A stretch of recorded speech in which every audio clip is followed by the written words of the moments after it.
Nobody at the exchange post ever explained what to do when a registrar decides your town's founding ledger is landfill. I learned it the way I learned most things at Renfield, badly, in real time, with the cat watching from the top of a filing cabinet like he already knew how it would end. My name is Neve Calloway. I was the human liaison assigned to the Asoran Concord's cultural survey team, which meant I spent 3 weeks walking alien auditors through a small-town public library, while they decided, item by item, what counted as history and what counted as clutter. It was quiet work. Coffee, dust, the smell of old paper. Not the kind of job you tell people about at reunions. Registrar Vascondine ran the survey the way he ran everything, by the letter of the recollection accords, which required every member world to submit a certified inventory of anything it wanted protected under interstellar cultural law. Anything not certified went into the recycling manifest. Vasc was thorough. He was also, I came to understand, entirely without curiosity, which is a dangerous thing to be around books. The Accords had come out of a bad decade. 3 border worlds had lost most of their written history in a war that burned archives along with everything else, and the survivors had spent a generation rebuilding what they could from memory and rumor. Vasc had grown up hearing about that loss, and it had made him careful in the way people get careful after a fire. Not gentle, just thorough, checking every room twice for smoke that wasn't there anymore. I understood the instinct. I didn't think it excused what he was about to do to a 100-year-old library ledger. By our 8th day, he'd already recycled 2 shoeboxes of loose church bulletins, a scrapbook of graduation photos nobody could identify, and a drawer of unlabeled recipe cards, on the grounds that unverified paper wasn't archive. It was clutter wearing archive's coat. I hadn't fought him on any of it. Some of it probably was clutter. I told myself I'd pick my fight when it mattered, and I hated, a little, how much I sounded like him when I thought it. He found the ledger on our 9th day. It sat in an unlabeled box on the bottom shelf of the local history room, a hand-bound record of the town's first 100 years, kept by 6 different town clerks in 6 different hands, never digitized because nobody had ever gotten around to it. No registry mark, no certification. By the letter of the Accords, it didn't exist. Disposal category, Vasc said, tapping the box with 2 long fingers. His aide made a note on a tablet without looking up. I told him it was the only complete record of who'd actually built the town, who'd dug the well, who'd argued about the bridge, who'd died in the flood of 1911.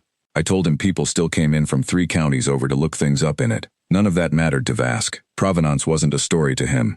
It was a stamp, and the ledger didn't have one. That was when Basil came down off the filing cabinet. He's the library cat. Tabby, 1 torn ear, older than most of the part-time staff. And for as long as anyone could remember, he had exactly one habit that never varied. He slept on top of that particular box. Not the shelf next to it. Not the reading chairs. Not the radiator. Not any of the dozen better spots in that room. That box, every day, rain or shine, for years. The staff had stopped questioning it the way you stop questioning why a river bends where it bends. Basil walked the length of the room, jumped onto the cart where the aide had already set the ledger aside for processing, and sat down on it. Not dramatically. He didn't hiss, didn't swat the tablet out of anyone's hands. He just sat, tail curled over his paws, and looked at Vasc with the flat, unbothered patience of something that had already decided how this went. The aide reached to move him. I said quietly, I wouldn't. Nobody in that room needed me to explain why, but I wasn't sure I could have. Not in a way that would have meant anything to a species that ran its whole civilization on stamps and clauses. It wasn't that Basil was dangerous. He was 14 pounds of indifferent house cat who'd never so much as hissed at a delegate in 3 weeks of them tramping through his building. It was that he was never wrong about that box, and everyone who worked there had learned, without ever discussing it, to trust an instinct they couldn't explain over a system they could. Vasc moved the cat himself, set him on the floor with more care than I expected, and went back to his tablet. Basil got back on the cart. Vasc moved him again, that time setting his jaw the way you do when an inconvenience starts to feel personal. Basil got back on the cart a second time and settled with the specific finality of an animal ending a discussion he considered beneath repeating. It was the 4th time that the Concord's cultural attaché, an older Osseran named Ieth Sorn who'd said almost nothing in 3 weeks, put down her stylus and asked to see the box. Ieth had been quiet the whole survey, senior enough that Vasc deferred to her without seeming to notice he was doing it, old enough that her plating had gone the pale gray the Asoran elders get. She crouched by the cart, studied Basil for a long moment, and asked me a question I hadn't expected. How long the cat had held that post. Longer than I've worked here, I said. Years, from what the staff tell me. She asked if he'd ever done it for anything else. I said no. One cat, one box, as long as anyone could remember. Ayeth straightened up slowly and said something to Vask in their own language, low and fast. He answered sharper, the way people do when they think they already know the outcome of a conversation. She didn't raise her voice. She rarely seemed to need to. She said it again, slower this time, so I could follow enough of the rhythm to know it was a citation, not an opinion. What she told him, and later told me, plainly, once the room had settled, was this.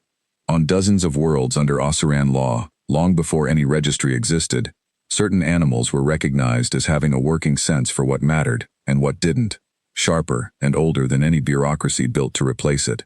The Accords hadn't erased that older law. They'd folded it in a clause nobody young enough to write policy ever bothered reading, an item consistently and voluntarily marked by a domestic animal, over time, without human direction, carried provisional provenance status pending review.